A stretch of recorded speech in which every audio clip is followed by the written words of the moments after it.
In this video, I'm going to show you how you can compare multiple varieties across trial groups. To get started, let's click on Compare Varieties. When you first open the page, your trial years will be set to last year and the current year.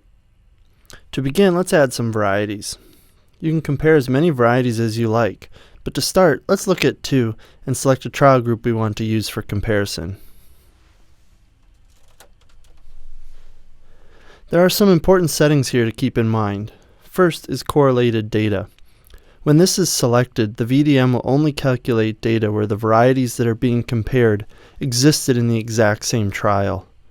If you want to compare varieties that never existed in the same trial, you would have to turn this setting off. It is on by default as it's the most common use. The other option you have available is turning standards on and off, like you did in the trial settings.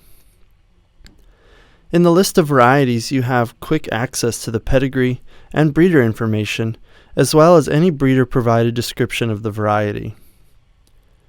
As we look at the data provided to us, for comparison, the values you see are the averages of each data field for all of the trials each variety existed in. However, if you want to get insight into the values used to calculate the averages, just click on any value, and you can see the years, trial blocks, and values used in the calculation. This is a great simple little tool to give you a quick high-level view of a set of varieties compared to each other, spanning across multiple trial blocks and multiple years.